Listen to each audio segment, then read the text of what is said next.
Okay. Welcome, everybody. My name is Mina Jane, and I'm the director of the Ashland Public Library in Massachusetts. And we are really, really thrilled to be here with Professor Christopher Morash, who's going to be talking about his new book, Dublin, from a literary perspective, which puts all of my absolute favorite things together, a wonderful city, the literature, and the people. So I think it's just going to be massively interesting, and I'm glad you're here. So before we get started, I wanted to say a couple things. One, I'd like to thank the Friends of the Ashland Public Library for supporting all of our programming. We couldn't do it without them. And also, Chris offered to let us collaborate with other libraries. And, you know, if you've been to any of my programs, you know that I think that when libraries work together, we can make magic. And I mean, it's different magic than the Trinity College Library, but it is magic. So I would like to welcome the patrons of Ashland, of course, but also West Newbury, Linfield, Shrewsbury, Manchester, Hopkinton, Northampton, and Spencer, a wide variety of libraries in Massachusetts. Super exciting. Also, you can buy Chris's new book, Dublin. It's right there in the back in your background. I have. Gorgeous. Signed from Bank Square Books, and I will put the link in the chat during our conversation. So thank you for that. You could be like a Vanna White for books. So like I said, I'm going to hand it over to Chris because he's going to be talking about Dublin, but also the literary history of the Dublin area, how the Literati really got to that space and why it's such a wonderful convoluted place of gathering for that over the history of the town. And I was really interested, Chris, you were just saying that you've actually been going to different libraries in Dublin to talk about your book. And I think that's wonderful too, because libraries, of course, want to support what you're doing. So welcome. Thank you so much for being here. Thank you very much, Mina. It's a real pleasure to be here. I mean, really, just to thank also the Friends of the Ashland Public Libraries and also Bank Square Books. But yes, no, I'm a big fan of public libraries. I actually do quite a bit for Dublin City Libraries, Dublin's UNESCO City of Literature. So I do an annual lecture for Dublin City Libraries. And at the moment, I'm on what I refer to as my world tour of Dublin. I'm going around the branch libraries. There's 22 branch libraries in the Dublin system talking about chapters from the book that deal with where those branch libraries are located. So it's a lot of fun. I'm a big fan of libraries. That's right. And you're a professor at Trinity College. That's what I should have started with. So you have a wide range of knowledge about the city and the school and the library, which we will be talking about later. So I'm going to hand it over to you to really start with your presentation, and we will be answering questions in the Q&A after Chris's presentation. So please put your questions there, and any chat you want to do with each other, please put in the chat, because that's always really interesting too. Okay, just make sure everybody can see that, can you? Yes, it's good. That's visible. Okay, good. Okay, yes, so thanks very much, Mina. I suppose what I really want to talk about, I suppose, is the way in which Dublin is a city that has almost like an invisible city hidden beneath it. That a lot of times when you're looking at Dublin, you're walking around Dublin, you don't really, you don't kind of see the stories, you don't see the writer's city that's hidden there. And I suppose, so what I want to start off with here is, and I'm just bear with me as I'm working with two screens here, and sorry, bear with, there we are. And the slide is not advancing for me. Come on, slide. Sorry, bear with me. There we are. Okay, there. What I want to start off with, I want to start off with a street in Dublin, a very ordinary street in Dublin, and with a story really for you. This is Westland Row. Now, why am I starting off with Westland Row? Well, in spite of the fact of having lived in Dublin, around Dublin for most of my adult life, and as Mina said, being professor in Trinity College in Dublin, right in the center of Dublin, I'm not actually from Dublin. I'm actually originally Canadian. I was originally from Nova Scotia, not too far from where some of you folks are. And I came to Dublin in 1985, originally as a student. And I still remember the very first day I arrived in Dublin, because the street that you're looking at here, and I just took this picture yesterday when I was in work, the street where you're looking at here, Westland Row, is the street where I was living at the time. There was a graduate student residence there. So I was literally just off the plane, and I was living just right exactly in the building you're looking at there. And I realized that like 5 doors down from where I lived was the birthplace of Oscar Wilde, just where that red arrow is. And I mean, one of the funny things about a lot of Dublin is a lot of it hasn't changed. So this is Westland Row yesterday. There's Westland Row in the early part of the 20th century, more or less about 100 years ago, a little more than 100 years ago. And you can see the streetscape looks pretty much as it was. And immediately when I arrived here, I thought, okay, I always had this sense that there was another city I needed to find.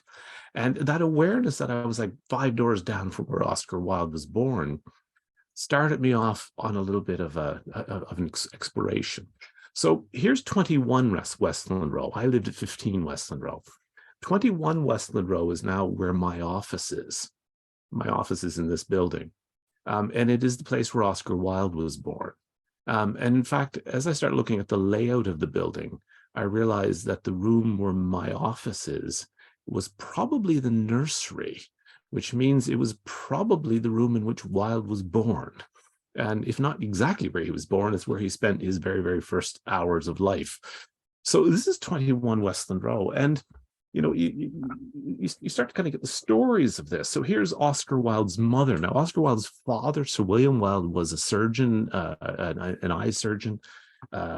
His mother was a poet, was a writer. She was a very active Irish nationalist.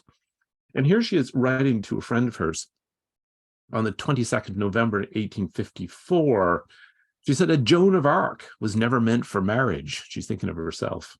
"And so here I am, bound heart and soul to the home hearth by the tiny hands of my little Willie," this is Sir William Wilde, "and as if these sweet hands were not enough, behold me, Speranza," this was her pen name, Speranza, "also rocking a cradle at this present, writing in which lies my second son, a babe of 1 month old, the 16th of this month, and as large and fine and handsome as if he were 3 months. He is to be called Oscar Fingal Wilde.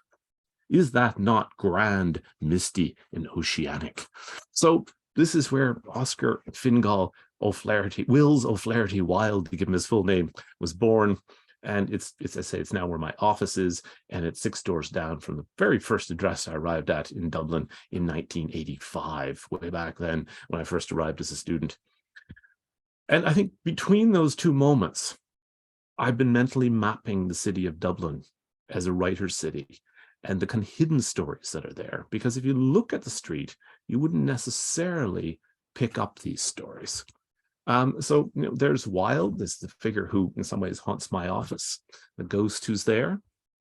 So we're back here in Westland Row. So if you were to be looking at Westland Row, there is 21 Westland Row, my office, the birthplace of Oscar Wilde. You're looking here in a southerly direction. Right up here at the end of the street, just where that large yellow bus was once a chemist shop, a drugstore. So when I first arrived in 1985, got off the plane, jet lagged, I was looking for aspirin. One of the very first things I did was walk down to the end of the street and went into the drugstore that's there, Sweeney's Chemists. And then as I was in it, I thought, this sounds familiar, Sweeney's Chemists. Why do I know this name? Well, I know Sweeney's Chemists because it's in James Joyce's Ulysses, a very large edition of Ulysses. And here is the character of Leopold Bloom. Leopold Bloom, the Jewish advertising salesman who wanders around Dublin on the 16th of June, 1904, in Joyce's novel. Bloom goes into that chemist shop, the very same chemist shop, and buys for his wife, Molly, a cake of lemon soap. Here it is there, and that's what it looked like yesterday.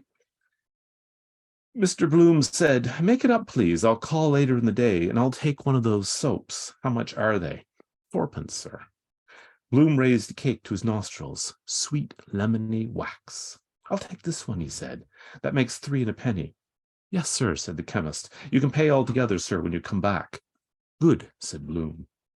He strolled out of the shop, the newspaper batten under his arm, the cool-wrapped soap in his left hand. And then this other character in the novel named Bantam Lyons comes up to him. At his armpit, Bantam Lyons' voice and hand said, Hello, Bloom, what's the best news? Is that today's? He's looking at the newspaper. Show us a minute. Shaved off his mustache again, by Jove, thinks Bloom to himself. Long, cold upper lip to look younger. He does look balmy, younger than I am. Bantam Lyons' yellow, black-nailed fingers unrolled the batten of the newspaper.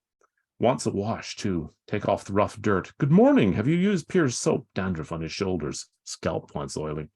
I want to see about that French horse that's running today, Bantam Lyons says. Where is it? And Bloom offers in the newspaper, and Bantam Lyons says, well, are you sure? And Bloom says, I was just going to throw it away.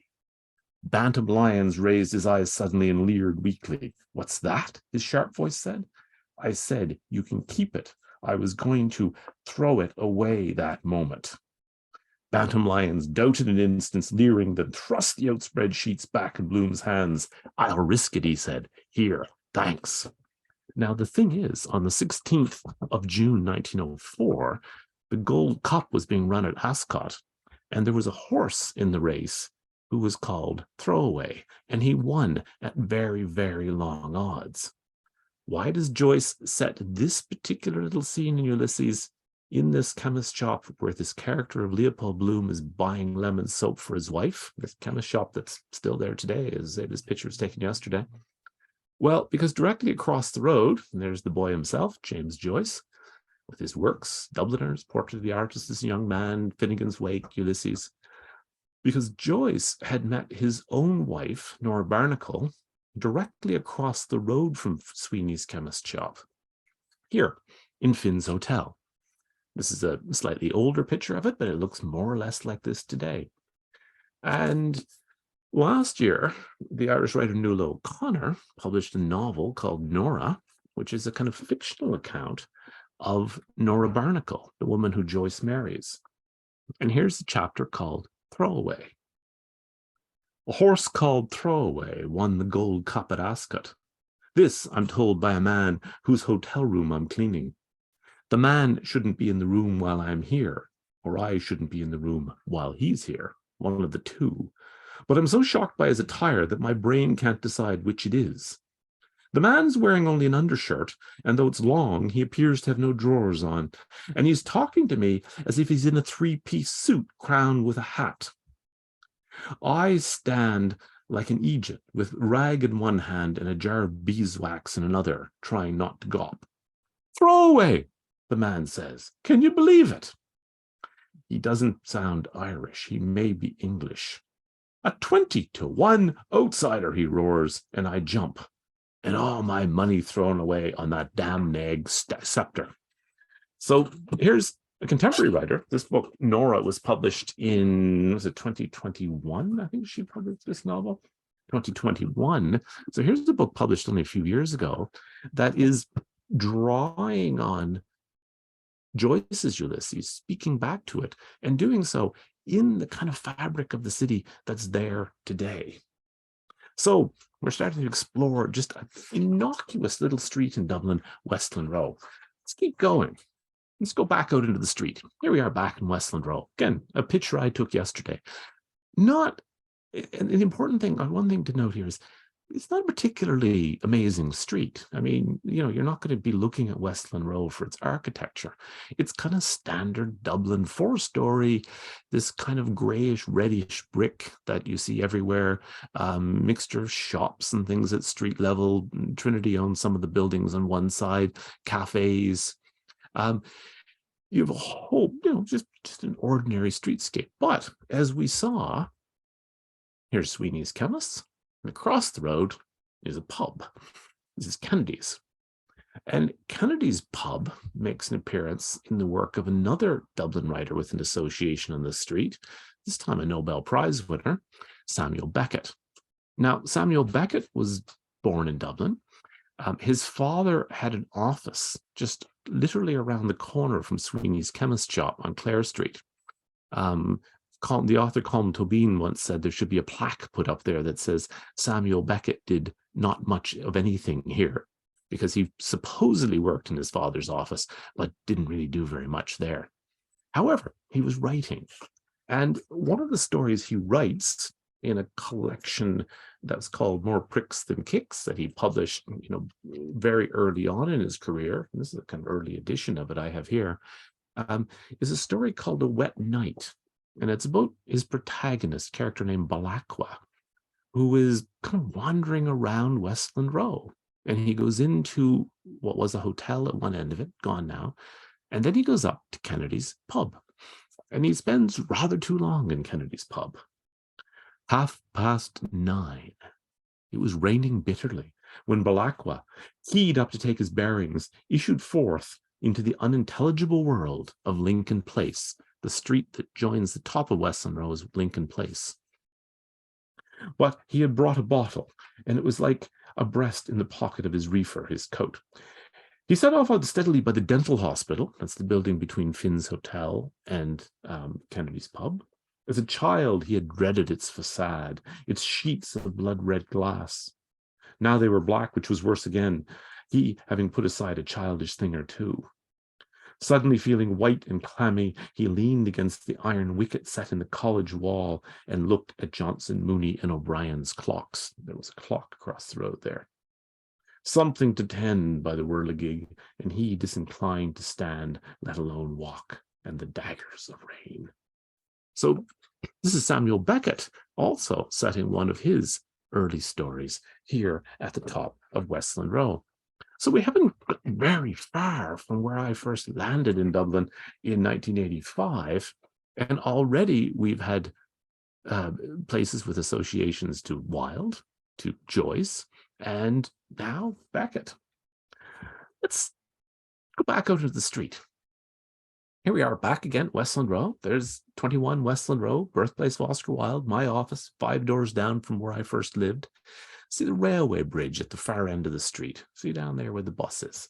So we're now facing the opposite direction. We're now facing north. Let's go down there. Let's see what's down there. If you go a little ways down there, you'll pass a funeral home, Bangans of Lombard Street. Lombard Street is just at the end of the street becomes Lombard. And it's mentioned in Ulysses, and they, as you can see, mention this now on their advertising, on their sign, and past Nichols the Undertakers. But you don't have to go that far. If you're just standing at the end of Westland Row and you look diagonally across the street that crosses it, you see this building here. Now, it's today called the Academy, and it's a kind of place for hot desking. It's kind of open desks where people can rent the desk by the day or whatever and use the facilities there. It was a theater. It was called the Ancient Concert Rooms. James Joyce sung in it, as he was actually quite a good tenor. But probably more importantly, in 1899, it's where the very first play by the Irish Literary Theatre was staged. Now, the Irish Literary Theatre was founded in 1899 by W.B. Yeats, Lady Gregory, and a man named Edward Martin. It becomes the Abbey Theatre. So the Abbey Theatre that still exists today, its very first production was right there at the end of Westland Row in the Ancient Concert Rooms. And it was this play, The Countess Kathleen. I actually have it original first edition here, being a little bit of a bibliophile. And it's a play about a landlord during a famine who decides that she will sell her soul to a series of two demons disguised as merchants in order to save her peasantry, save her tenants. Play provoked outrage, provoked a riot, good tradition of Irish theatre riots. The play ends with her being carried up into heaven. The light of lights looks always on the motive, not the deed. The shadow of shadows on the deed alone. She's saying, why I did what I did is more important than what I did. It's one of Yeats's earliest plays, one that he spent a lot of time over. And it's important because it's the first play in what becomes, as I say, the Abbey Theatre.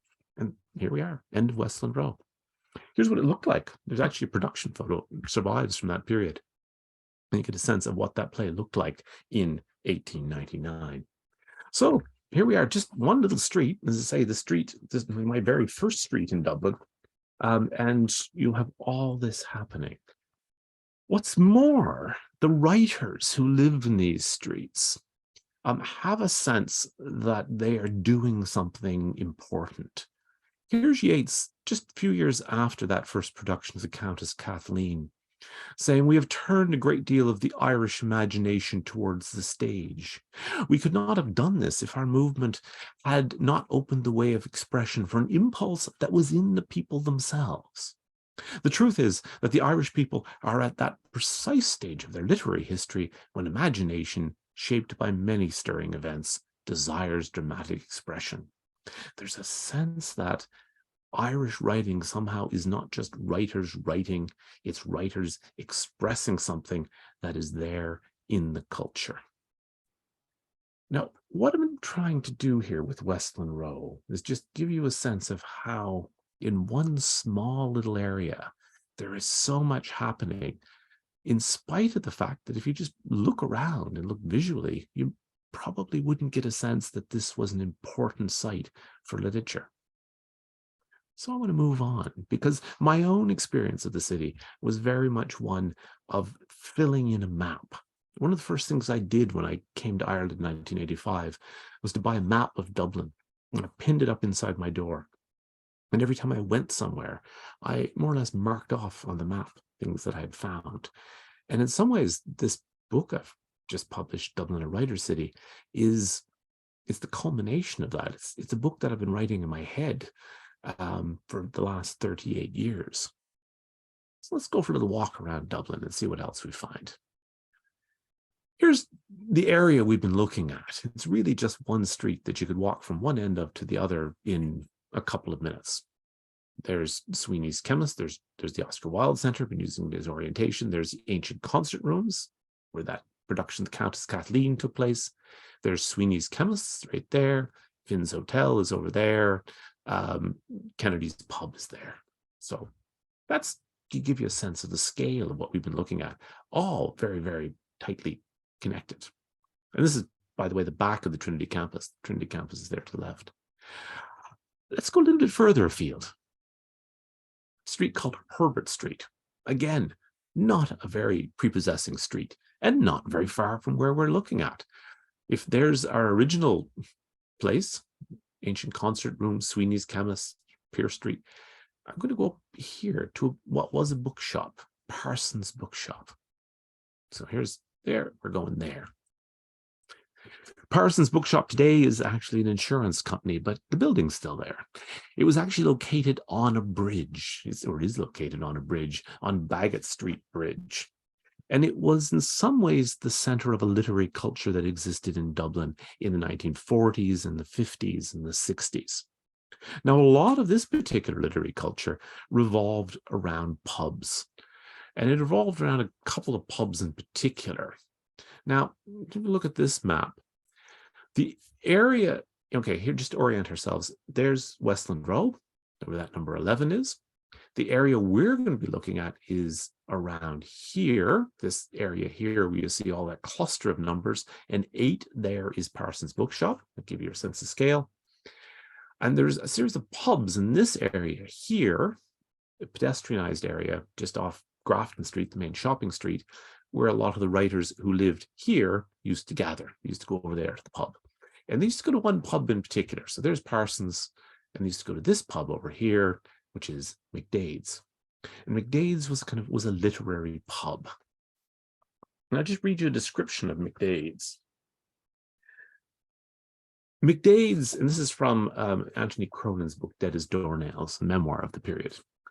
McDade's is in Harry Street off Grafton Street, Dublin's main boulevard of chance and converse. It has an extraordinarily high ceiling and high, almost Gothic windows in the front wall with stained glass borders.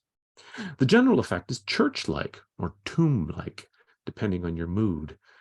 Indeed, indigenous folklore has it that it was once a meeting house for a resurrection sect who liked high ceilings in their places of resort, because the best thing of all would be for the end of the world to come during religious service, and in that case, you would need room to get up steam. The type of customer who awaited the resurrection of the life to come has varied a little over the years, but in spite of rather weak-minded attempts to make it so, McDade's was never merely a literary pub. Its strength was always in variety of class, talent, caste, and estate. The divisions between writer and non-writer, bohemian and artist, informer and revolutionary, male and female, were never rigorously enforced. And nearly everybody, Gurriers included, was ready for elevation to Parnassus, the scaffold, or whatever. So that is McDade's, this account of McDade's. And one of the people who spent a lot of time in McDade's lived in this area around Baggot Street Bridge, around Parsons Bookshop. Again, just to orient you again, here's Parsons Bookshop. And this writer lived down here, and his name was Patrick Kavanagh. Now, Kavanagh was a poet, and in spite of being from rural Ireland, from County Monaghan, a lot of his writing was about the city. Now, he wrote about rural Ireland as well, but he increasingly wrote about the area around where he lived, around where Parsons Bookshop was. And in particular, there's now a statue of him sitting on a bench. He wrote about this canal that runs along through here. So you just think if you were in Parsons Bookshop, if just off to your left, you'd be looking toward this canal. And one of the poems he wrote captures this sense that here in the middle of the city was almost a kind of pastoral site, a place where you could find peace. So I'm just going to read you his poem, Canal Bank Walk. Leafy with love banks in the green waters of the canal, pouring redemption for me, that I do the will of God, wallow in the habitual, the banal, grow with nature again as before I grew. The bright stick trapped, the breeze adding a third party to the couple kissing on an old seat, and a bird gathering material for a nest for the word, eloquently new and abandoned to its delirious beat. O unworn world, enrapture me in a web of fabulous grass and eternal voices by a beach. Feed the gaping need of my senses. Give me ad lib to pray unself-consciously with overflowing speech. For this soul needs to be honored with a new dress woven from green and blue things and arguments that cannot be proven. Isn't that lovely? That's Patrick Kavanagh, Canal Bank Walk. And he's writing this about somewhere right in the center of the city. And this is one of the features of Dublin. And even though it's a city, because a lot of it is low-rise and still is low-rise, it sometimes has the feel of being in a town, or even here, being in the countryside. And I think you probably saw that as well in Westland Row, where you have, the pub, the church, the chemists. Each street is almost like a little village. That village feel also extends to the way in which people bump into one another. And this is still something that happens in Dublin. You're walking around the streets and you run into somebody you know, particularly around the city centre. It's still small enough for that kind of personal interaction. And this didn't mean to go there. this area around the Grand Canal is particularly like that. In fact, this street here, Herbert Street, again, ordinary enough looking street, quite nice houses. These are Georgian.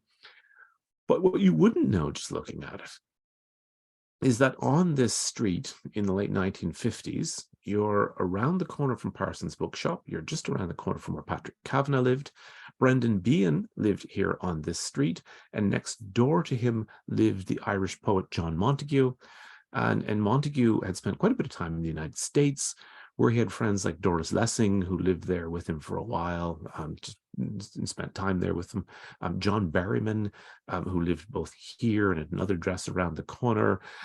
So you had this kind of literary world here based on this little innocuous street, Herbert Street. Later in life, Montague writes a poem about this called Herbert Street Revisited. A light is burning late in this Georgian Dublin street. Someone is leading our old lives. And our black cat scampers again through the wet grass of the convent garden upon his masculine errands. There's a convent at the end of the street. The pub's shut.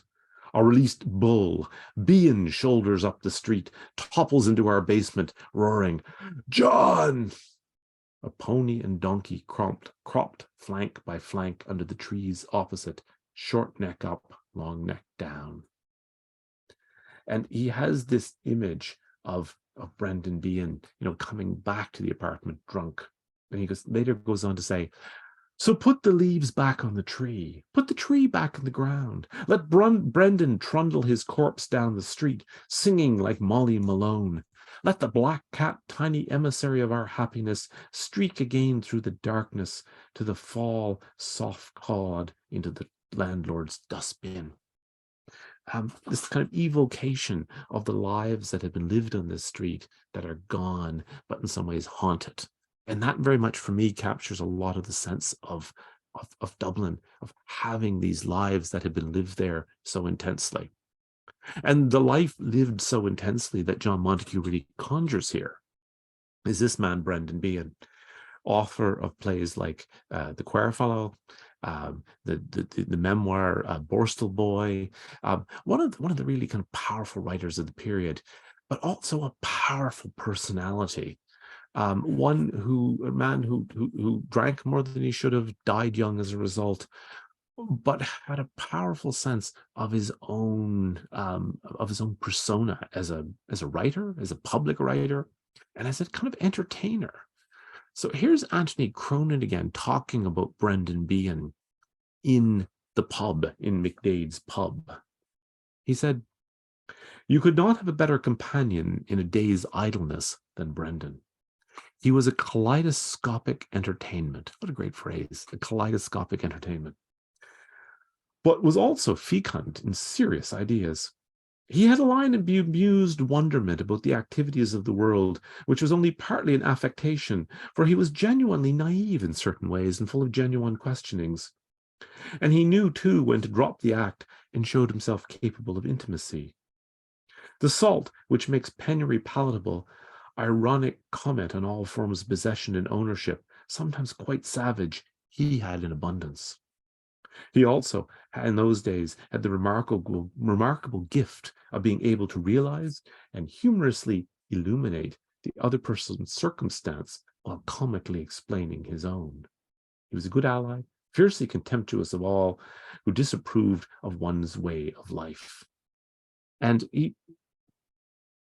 Behan was a kind of larger-than-life figure in Dublin.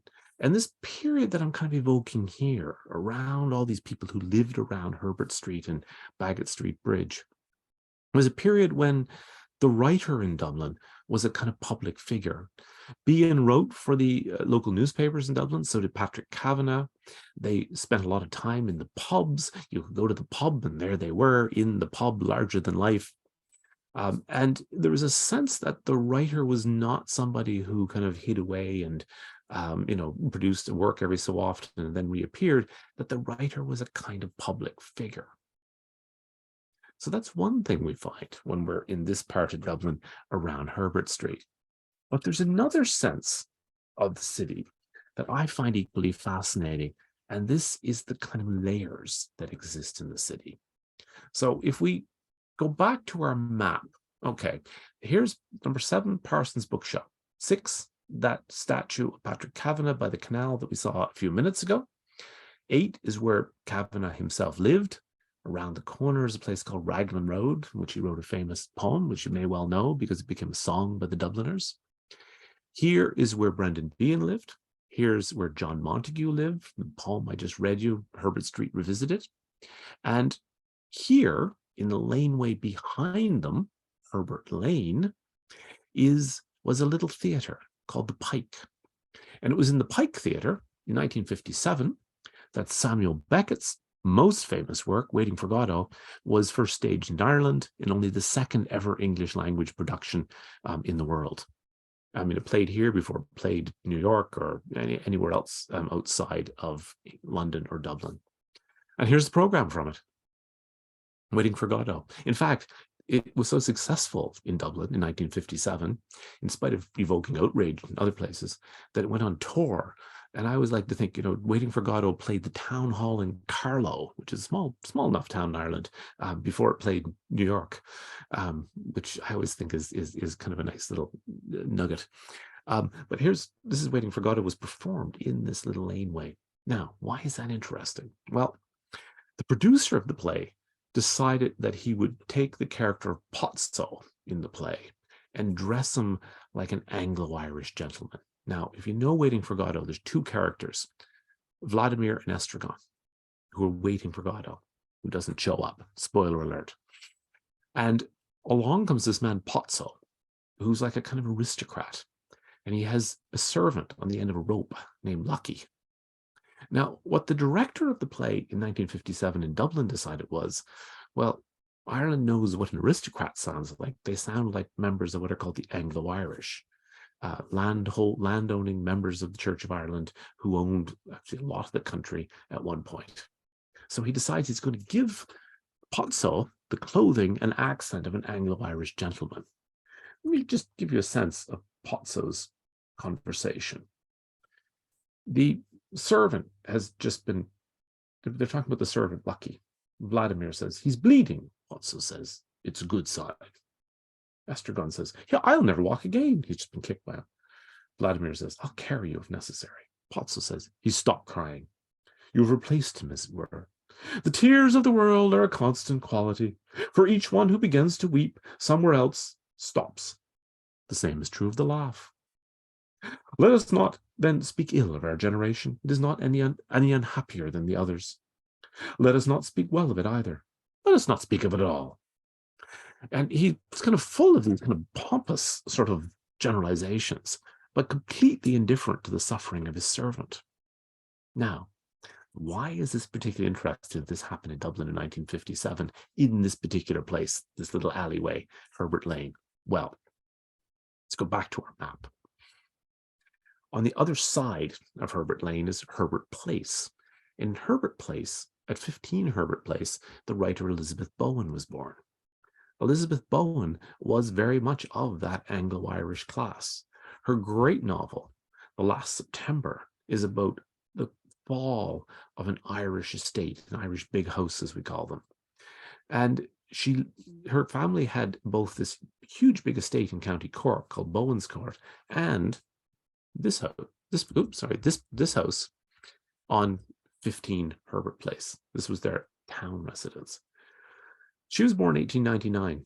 The production of Waiting for Godot took place in 1957. I like to imagine that an Elizabeth Bowen, as a child, looking out her rear window, is looking down into the laneway where there's a production of Waiting for Godot taking place that has the character of Pozzo dressed more or less as her own father would have spoken and talked and dressed. Here's her own sense of what it was like growing up there as a child of this fairly privileged family. Herbert Place, nursery, the first floor drawing room below it, and the dining room under that had a watery quality in their likeness upon the upcast reflections of the canal. And just as an aside, the structure of this house, you're looking at the doorway, the fanlight, basically the 4 stories, is more or less the same shape as the place that Oscar Wilde was born in Westland Row, the place where my office is. So the room she's describing here as the nursery is actually the equivalent to my office. The house was filled at most daytime hours by the singing hum of the sawmill across the water, and the smell of newly planed wood travelled across. Stacks of logs awaiting the saw overtopped the low tarred fence that ran along the bank opposite. Herbert Place faced east. By midday, the winter sun had passed from the front rooms, leaving them to grey-green reflections in their firelight that brightened as dusk grew in. So she has this kind of sense of this kind of almost kind of dreamlike state of living in this house on the canal. But of course, she's writing her memoir here later on in life, and she knows that the class to whom she belongs are going to be giving up their estates, giving up their homes. The other reason that it's important that Waiting for Godot staged there in 1957 is that this area actually means something to Samuel Beckett as well. He came back to Ireland in the early 1950s when his mother was ill. And in fact, his mother passed away while he was in Dublin. And the place where she died was a small nursing home called the Marion Nursing Home, which is literally around the corner from where Elizabeth Bowen was born and from where Waiting for Godot was staged. And in his play Krapp's Last Tape, first staged 1958, the character of Krapp, this elderly man who every year on his birthday records himself, records his memories, and then in subsequent birthdays listens back to the tapes. This elderly man finds a tape of the year in which his mother died. And here he picks it up at this point. He's kind of listening to the tape. He doesn't have very good hearing. And he hears his younger voice come out of the tape player. Bench by the weir from, he kind of starts in the middle of the sentence because he just turns the tape on. Bench by the weir from where I could see her window. There I sat in the biting wind, there I sat in the biting wind, wishing she were gone. Hardly a soul, just a few regulars, nursemaids, infants, old men, dogs. I got to know them all quite well. Oh, by appearance, I mean, of course. But then he looks up at the nursing home. He says, the blind went down. One of those dirty brown roller affairs. Throwing a ball for a little while, little white dog, as chance would have it. I happened to look up, and there it was, all over and done with. In Ireland, there's a tradition that when somebody dies in the house, you close the blinds in the house. So he's sitting by the canal, opposite this house that you're looking at here. He's looking up at the nursing home that was on the corner of the street. He sees the blind come down, and he knows that means his mother's died. He's sitting on the bench, and what's he do? He throws a ball for a dog. All over and done with at last. I sat on for a few moments with the ball in my hand and the dog yelping and pawing at me. Moments, my moments, her moments, the dog's moments. In the end, I held it out to him and he took it in his mouth, gently, gently. A small, old, black, hard, solid rubber ball. I shall feel it in my hand until my dying day. I might have kept it, but I gave it to the dog. I just find that an incredibly powerful moment. This man remembering the moment when his mother's passed away, and the memory is consolidated around two things: a hard black rubber ball, but a place. And that place is directly opposite this house on the canal in Dublin, just around the corner from Herbert Street, where his play is going to be performed. When I published the book, Dublin, a Writer's City, and I was telling this story about Herbert Street, I got two very interesting pieces of feedback. One, that's Elizabeth Bowen.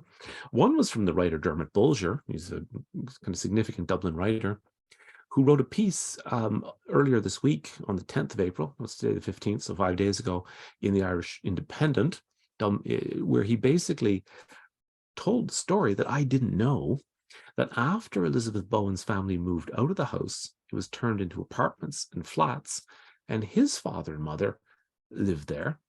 And he himself, as a child, lived in an apartment on the top floor. And the reason they moved to where they moved to, one of the suburbs of Dublin, Finglas, was because his sister was so fascinated by the canal boats going up and down the river that she used to lean out the top floor window. And her mother was afraid that she was going to fall out. So she finally laid down the law to Dermot Bulger's father and said, look, we need to move somewhere that it doesn't, it's not a top floor window. And that's how he ended up living where he has lived most of his life and where most of his books are set, including this one, The Journey Home.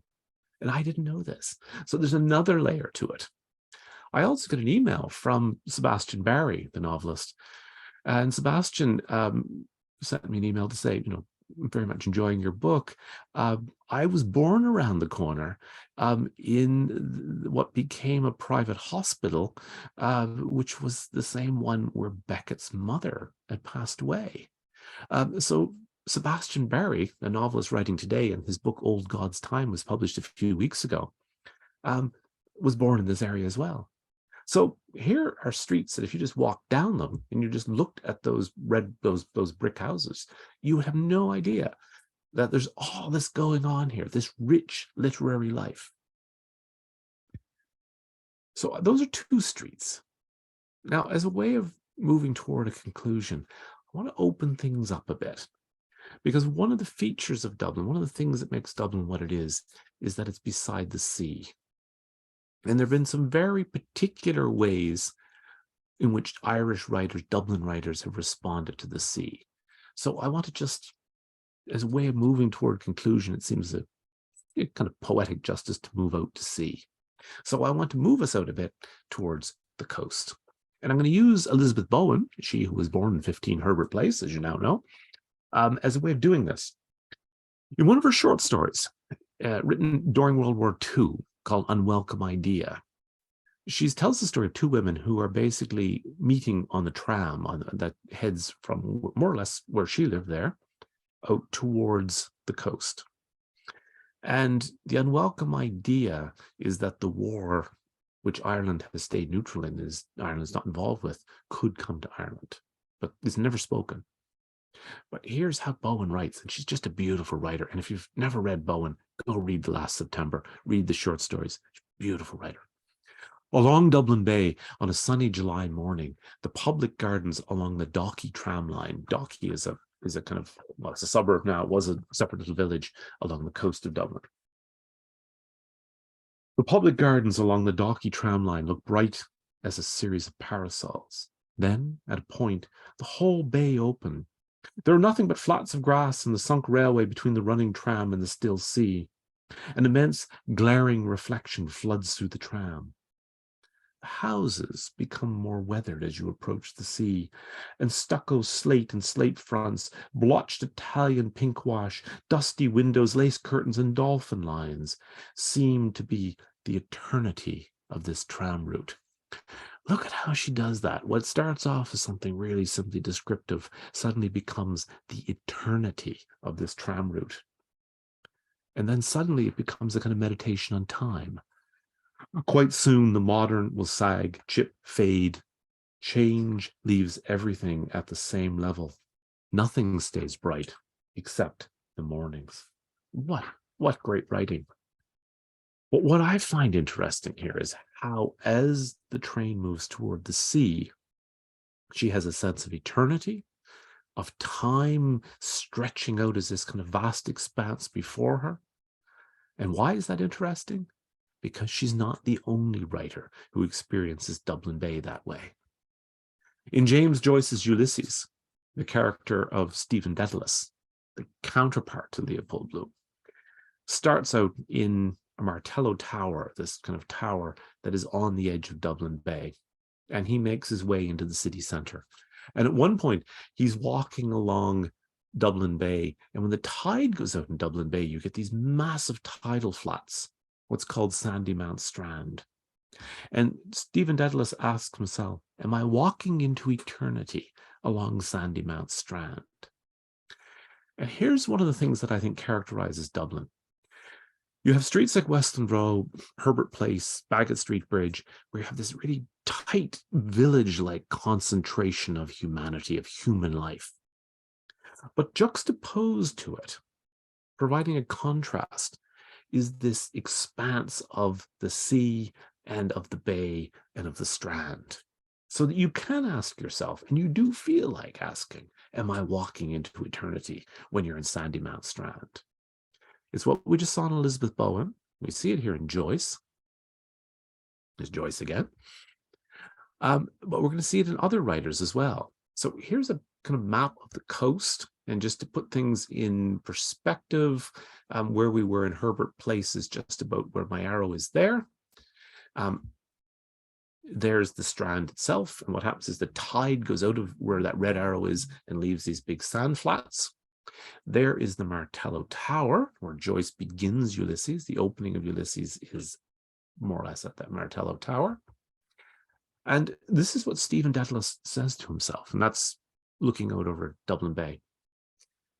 Ineluctable modality of the visible, at least that if no more. Thought through my eyes, signatures of all things I'm here to read.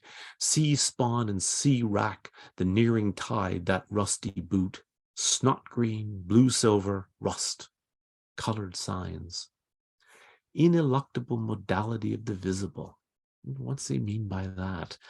Well, it's a phrase he actually borrows from Aristotle, but what he's basically saying is the one thing you can't get away from here is the visible world, the physical world.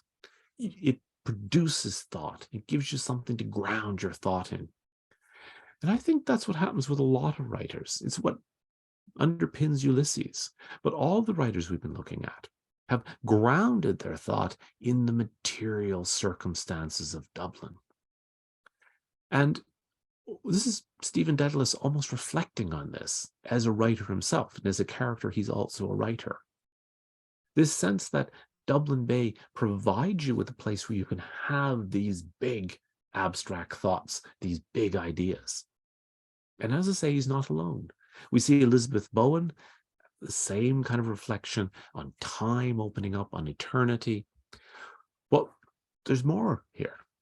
Okay, so here's Sandymount Strand, where Stephen Dedalus walks into eternity. Here is the Martello Tower, which is where Joyce's Ulysses begins. Here, at 191 Strand Road, is where the poet Seamus Heaney lived for really much of his life. Even though, again, he's associated with rural Ireland. He grows up in a small place called Balahi. But he actually lives much of his life, and this is where he passed away, and indeed where his widow, Mary Heaney, who your president made a point of inviting to the state dinner night before last, where she still lives. And around the corner from both Joyce's Sandymount Strand and where Heaney lived is actually where W.B. Yeats was born. So you have two Nobel laureates, where one died and one born next to one another. Well, there's more to it than that. This pier here at Dunleary is where another moment in Samuel Beckett's Crap's Last Tape takes place, and I'll read you that in a minute. Why? Well, because Beckett himself was born there, another Nobel laureate. And just in case we don't have enough Nobel laureates, we've got 3 on this map. George Bernard Shaw lived here for a couple of years in a place called Dalkey, in a place called Tosca Cottage. So I'm not sure how many places in the world you can draw a map on this scale and have 4 Nobel laureates, either born or passed away there or lived there, but I don't think there's too many. There's the pier in a storm, and I have a picture here in a storm, because if we go back to Crap's Last Tape and picture this old man, he's described as a warish old man. Only time I've ever heard that word used. Listening to these tapes of himself as a young man. He finds a tape where he has this moment of revelation of what he should be doing. Spiritually a year of profound gloom and indigence, until that memorable night in March at the end of the jetty, in the howling wind, never to be forgotten, when suddenly I saw the whole thing, the vision at last. This, I fancy, is chiefly what I have to record this evening, against the day when my work will be done, and perhaps no place left in my memory, warm or cold, for the miracle that, for the fire that set it alight. What I suddenly saw was this, that the belief I'd been going on all my life, namely, and then the stage directions say, Crap switches off tape impatiently, winds it forward, switches it on again. So you get the moment of revelation, and being Beckett, with his dark sense of humor, turns off the tape so we don't get it. Great, and he goes back to the description of the storm. Great granite rocks, the foam flying up in the light of the lighthouse, the wind gauge spinning like a propeller. Clear to me at last that the dark I've always struggled to keep under is in reality my most Crap curses, switches off the tape, winds it forward. And that's it. This is the closest you ever get in Beckett to a revelation of the truth. That just as you're about to get it, you have this moment of revelation on the end of the jetty, looking out into the eternity of Dublin Bay, he turns off the tape. That's Beckett. Heaney has that same sense, and it's with Heaney I'm going to move toward a conclusion here. Heaney has that same sense. This is the picture of him in his house on Strand Road. And at one point, after he won the Nobel Prize, actually, he built that skylight so he could actually look out over the bay. And this is one of his diary entries. He says, I am now in the study upstairs. The trains rattle through the sunlit suburban morning. The birds chatter in the garden bushes, and the red leaves of the creeper on the gable flutter. And he says, this morning, and this is that picture, that's Sandymount Strand with the tide out. This morning the sea was bright with sunlight. The tide was into the strand. I felt the lift I used to sense at the seaside in Port Stewart. Port Stewart is in Northern Ireland on the coast. Or on the coast at Dingle. Dingle is in County Kerry or Donegal. He's covered the whole west coast, northwest coast of Ireland there. I felt that the 7 years since leaving Belfast had paid off, that perhaps steady inward effort would be possible. I felt I could trust. And Heaney wrote this at a point where, having grown up in the north of Ireland during the Troubles, during the conflict, he was under constant pressure to write about the conflict. And then he moves to Dublin, moves to this house beside the bay, and there's this sense of lift. And he writes a poem around this time, this is the early 1980s, where he imagines meeting James Joyce on the Strand, where Stephen Dedalus asked, "Am I walking into eternity?" Like a convalescent, I took the hand stretched down from the jetty, sensed again an alien comfort as I stepped on ground, to find the helping hand still gripping mine, fish cold and bony, but whether to guide or to be guided, I could not be certain. So Heaney imagines he's walking on the Strand, and this hand reaches down to him, the hand of James Joyce, and pulls him up and gives him some advice. The main thing is to write for the joy of it.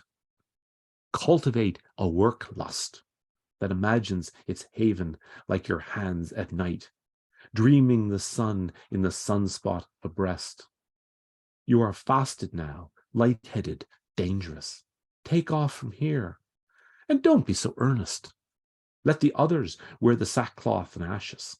Let go, let fly, forget. You've listened long enough. Now strike your note. You lose more of yourself than you redeem doing the decent thing. Keep at a tangent. And when they make the circle wide, it's time to swim.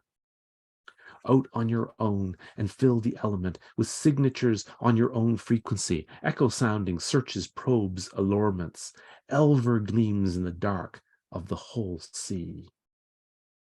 The shower burst in a cloudburst. The tarmac fumed and sizzled. And as he moved off quickly, the downpour loosed its screams round his straight walk. So there's one Irish writer, Heaney, imagining another, Joyce, giving him advice. And this is the direction which Heaney will go. He will try to break free from that sense. Be less earnest. Write for the joy of it.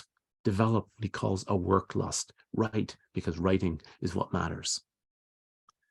And that was where I was going to end, until I started reading a novel that came out about 3 weeks ago. Sebastian Barry's novel, Old God's Time, which he sets around here, just on the edge of Dublin Bay. And I just want to read you a passage from it. It's about an elderly man named Tom Kettle, who has these memories coming back to him from the past. Things once fresh, immediate, terrible, receding away into old God's time, which is the title of the novel. As you watch them, there's a moment when they are only a black speck, and they're gone, like walkers walking so far along Killiney Strand. So what Sebastian Barry is doing in his novel is using, again, Dublin Bay and that receding sense of perspective as a way of evoking a distant past, of eternity, of, in the novel's title, Old God's Time. Lovely novel, by the way.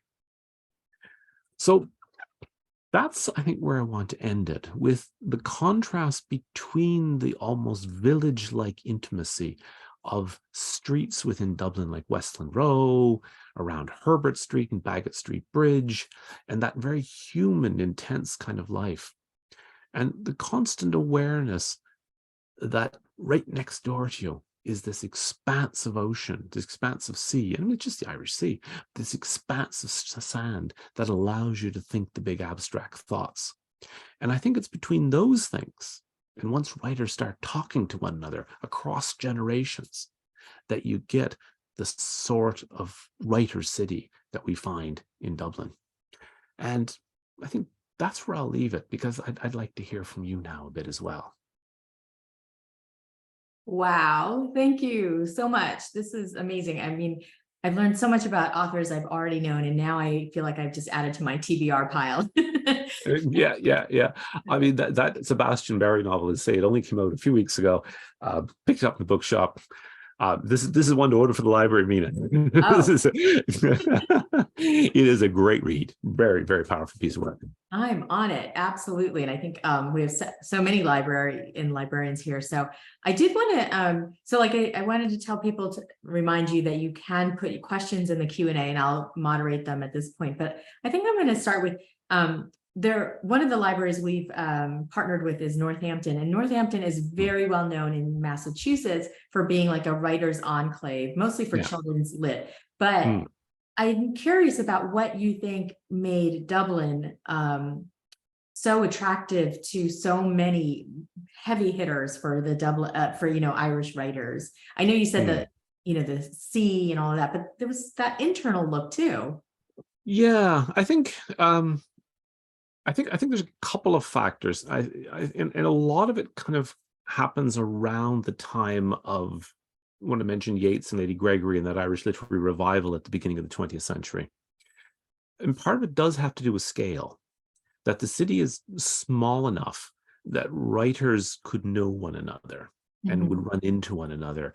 And you could produce a literary culture that had a density. And I think that becomes a self-conscious thing, actually, in the period around between about 1890 and about 1920. And I think once that happens, and once it takes root, it then becomes an expectation. And so that being a writer in Dublin is not, it's not an anomalous thing to be. That there are, that if you're a writer in Dublin, you feel you are actually part of the city and you have a role to play in the city.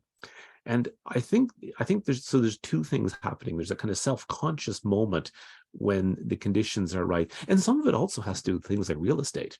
That the reason all those writers lived around Beckett Street at that period in the 40s and 50s was those old big Georgian houses had been broken up into flats.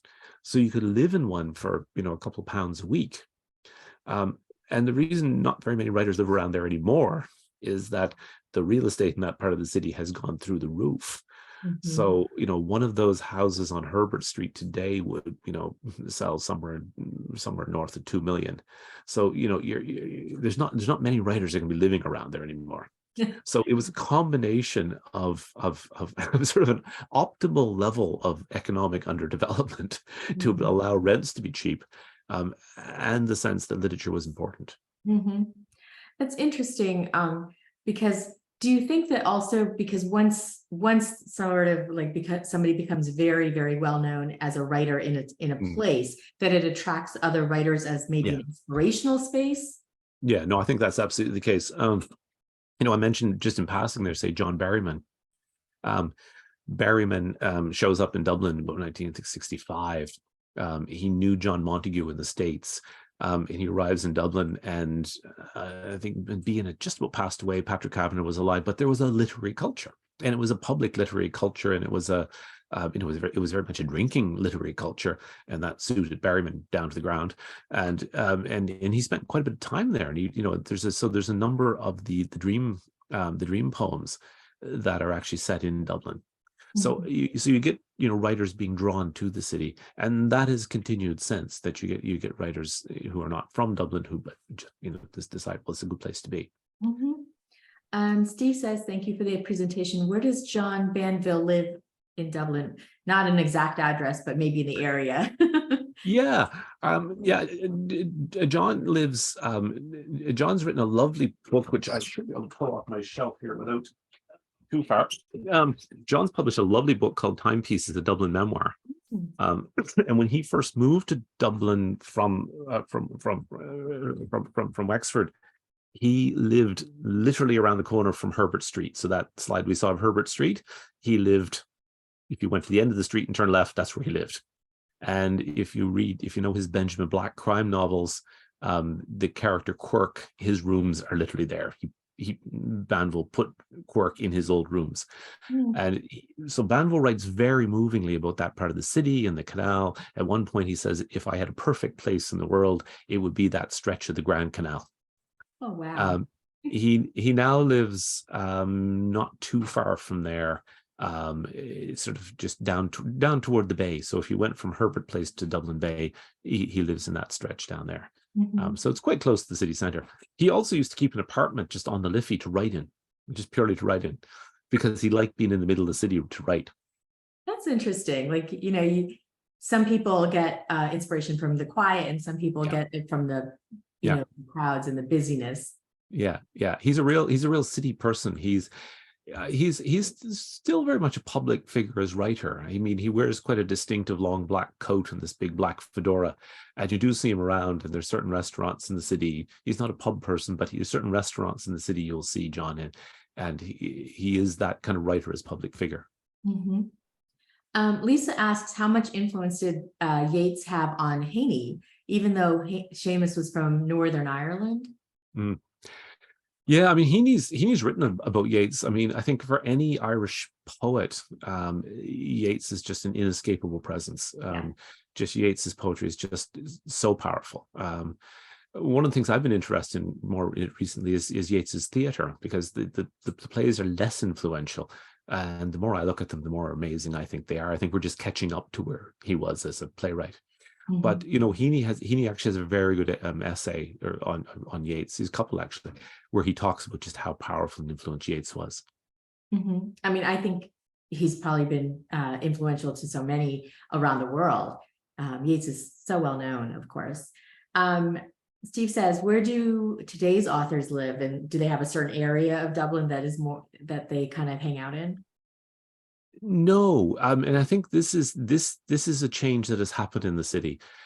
Since the economy started to boom in the 1990s, and went through like the rest of the world, a boom and a bust phase, and booming again. A lot of those city centre areas where writers lived around, say, Westland Row or Herbert Place, have just the property values have skyrocketed so much that there are very few writers who actually live in that city centre area. John Banville lives not too far from there. Colm Tóibín has a house, again, not too far from Bagot Street Bridge. But say somebody like Sebastian Barry lives in County Wicklow in the countryside.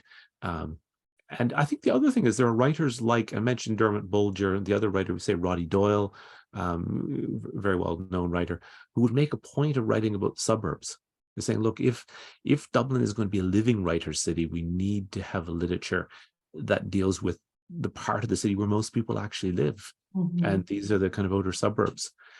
So Roddy Doyle has created a whole world, Barrytown, that is based on a suburb of Dublin, Kilbarrack, which is in fact near where I'm going to give a talk on Tuesday night about the North City and its literature, and Roddy Doyle and Dermot Bulger. So it's very much in my mind. And one of the things you had said earlier on before we started the session was that when you go to those different areas, you actually focus your talk on the literature of that area. So is that like taking your book and parsing it into pieces? Yeah. The book, I decided when I was writing the book not to organize it historically, chronologically, but to organize it spatially. So it's organized around areas in the city. So the piece there I was talking about, the area around Bagot Street Bridge, that's pretty much a chapter in the book. There's another one dealing with Dublin Bay. So what I've been doing here is taking really bits from different chapters. The talks I'm doing for Dublin City Library, I'm focusing the talk on the part of the book that deals with that area. So I'm very much prepared to go into the room and have a whole room full of people tell me the things I missed and the things I'm wrong on, because they live there. Right. Well, we don't live anywhere close by, so we're gonna have to visit and get those little tidbits to tell you about. Exactly. Yeah. So Jean says, who established the Abbey Theatre? I think you had mentioned this, the three authors, right? Yeah, it was basically it was W.B. Yeats and Lady Gregory, and And there was a third member, Edward Martin, although he sort of dropped out of the thing after a few years. So it was really Yeats and Gregory. And I think one of the things that's interesting in recent years is Lady Gregory is getting a lot more credit. That it used to be, you would sometimes even find people say, well, Yeats established the Abbey Theatre. If it hadn't been for Lady Gregory, it wouldn't have gone anywhere. She was the organizer of a lot of it. She kept it on track, and she was a substantial playwright in her own right. I mean, looking over at the shelf over there, I have her collected plays, and it runs to 4 volumes about this thick. Mm-hmm. So it was the two of them, really. Mm-hmm. And do you think that there's something about certain areas of the world that really attract this kind of thing? Like, because if I think about it, in terms of art, there's, Paris, Moulin Rouge, that stuff, and in England with William Shakespeare and that theater. So is there something about certain places that really attract artists? I think there's certain places and certain times as well. Mm-hmm. And I think that there are points where a culture will focus its energies on things that are perhaps not material. So that Dublin around 1900 was not terribly wealthy. So it wasn't, if you were an artist, you weren't an architect, you weren't building big buildings. You probably weren't, painting or doing sculpture.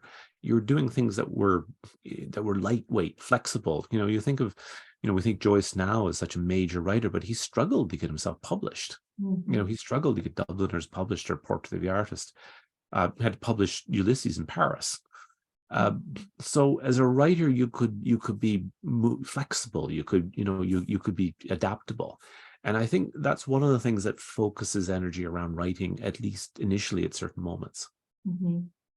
I want to say that I think you're the perfect person to express this book, because you also have this sort of theatrical background or a history. I know you've written about it, and just the way that you read the stories make them so engaging and interesting.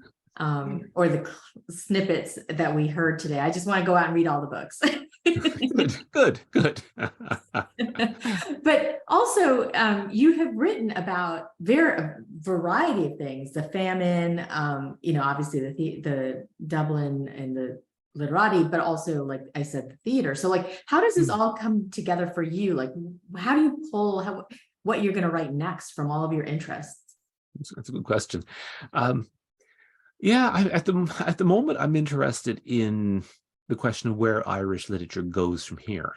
Mm-hmm. Because a lot of Irish literature over the years has been based around a country that was quite insular, that was quite religious, that was quite poor, and in relative terms. And Ireland's now none of those things. Mm-hmm. It's been, for the last 20 years, it's been one of the most globalized countries in the world by any measure. It's very, very secularized, very liberal in lots of ways, and very outward looking, and fairly well off. So a lot of the kind of narratives that shaped Irish writing of, poor oppressed Ireland don't work anymore. Mm-hmm. So I'm very interested to look at where Irish writing might go from there. Oh, that's really interesting, because of course, we over here know about like Angela's Ashes and very like you said, tragic sort of stories. What I'm also interested in, and we're just about out of time, is the fact that we talked about, you said, oh, these buildings aren't that interesting, but the inside, the stories within, are the things that you've been sort of like really reaching into. How did you pick the stories that you were going to tell? It was the most fun I've ever had writing a book, I have to say. Because normally when you write an academic book, you have to be really careful about how you make your arguments logically. Mm-hmm. And this was almost more like creative writing in making arguments associatively. So I could make links. It would just, as things suggest themselves to me. And I suppose in some ways I've been working on this book for the 38 years that I've been here. And I knew where things were, and then I would just dig a little bit deeper and I'd find something else, and I could say, oh, that connects with that. And as I was going, making notes to myself. So it was kind of like associative logic of saying, okay, I go from this to this. Mm-hmm. I mean, my favorite sort of moment in it was it was almost like a jump cut. You know that moment in Stanley Kubrick's 2001: A Space Odyssey, where the ape throws the bone in the air and it spins around, then becomes a spaceship. A moment like that, where Edmund Burke in 1847 is on a house, living in a house beside the Liffey. The Liffey is overflowing its banks. There's like flood all around him. And he thinks, how do I deal with this? And he thinks, well, how I deal with this is by talking to my friends, by conversations with my friends. And this leads him to a whole theory of the sublime. Mm. But that phrase, conversations with friends, I thought, that's Sally Rooney. Uh-huh. So I was able to do a jump cut from Edmund Burke to Sally Rooney, both of whom went to Trinity, both of whom belonged to the same debating society in Trinity, 250 years apart, and both of whom are very much concerned with how personal friendships and conversations can allow you to deal with the sense that the world's in chaos. Mm-hmm. And so that's, now in normal academic writing, you wouldn't get away with that. In a book like this, I can make that kind of jump cut. That's the most outrageous one. But a lot of it is that kind of associative thinking. But such a simple concept that says so much, right? Yeah.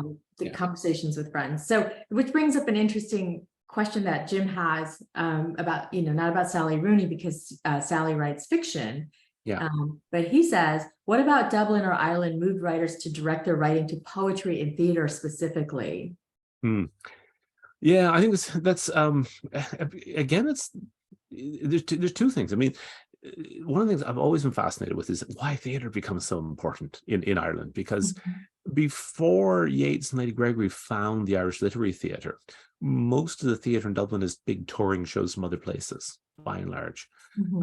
And there's a sense that somehow or other theatre can be the core of a cultural revival. And it's a really improbable idea, but it works.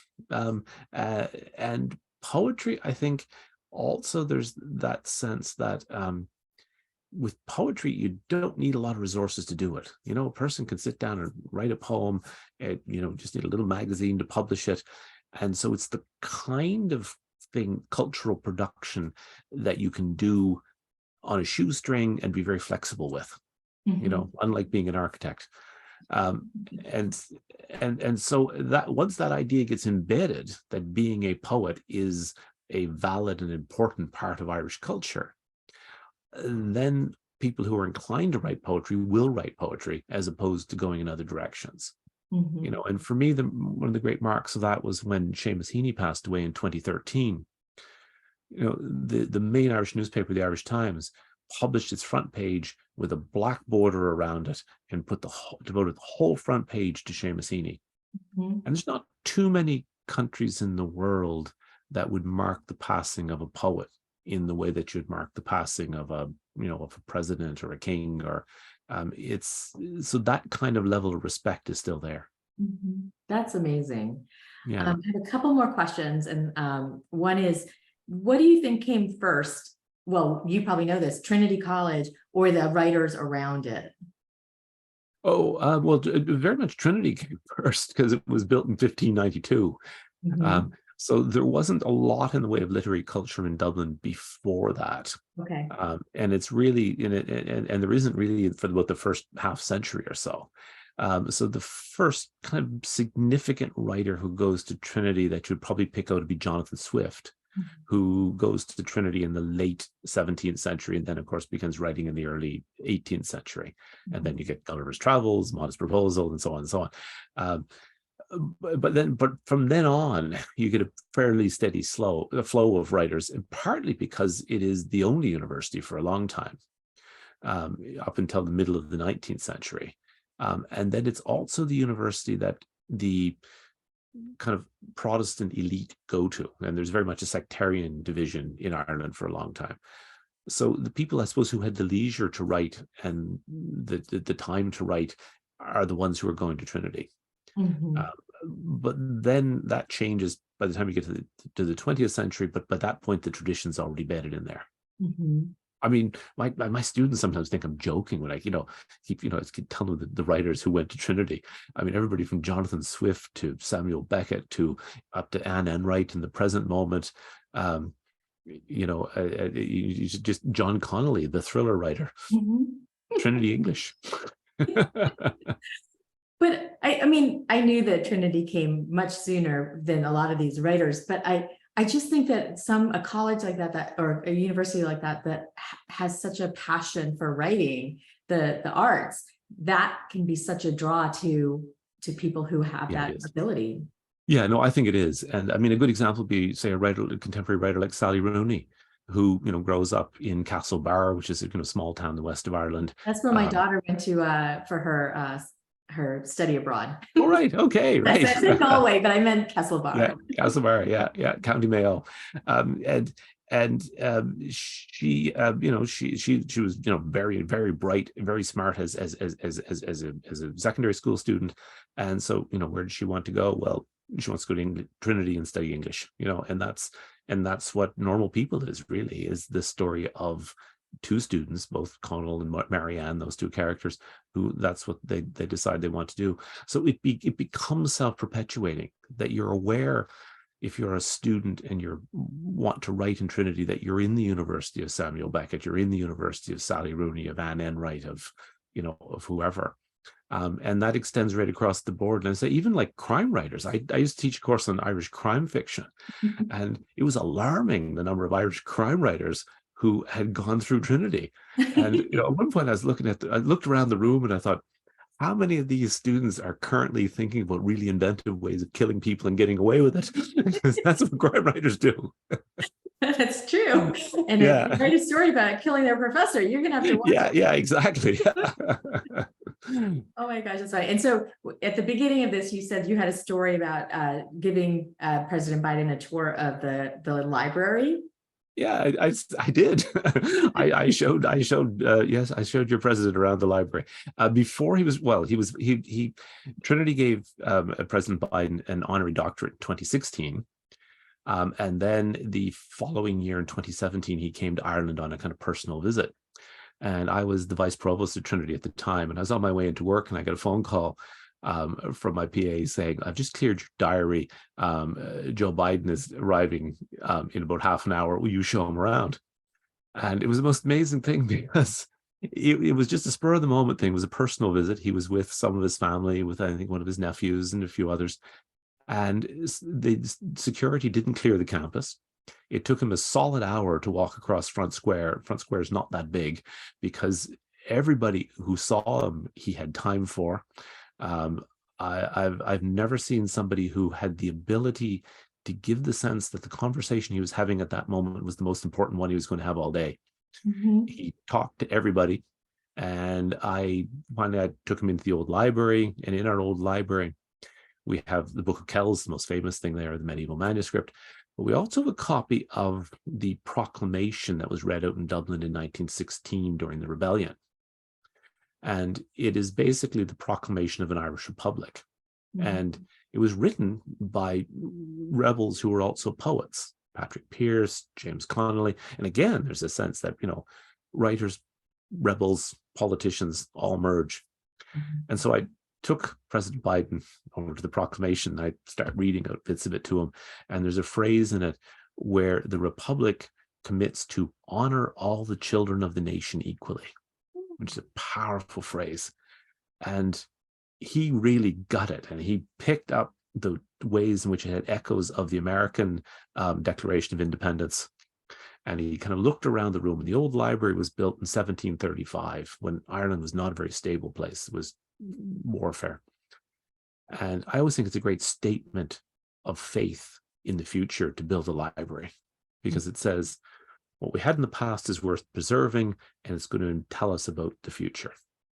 And he looked around the library and he got that. That made sense to him.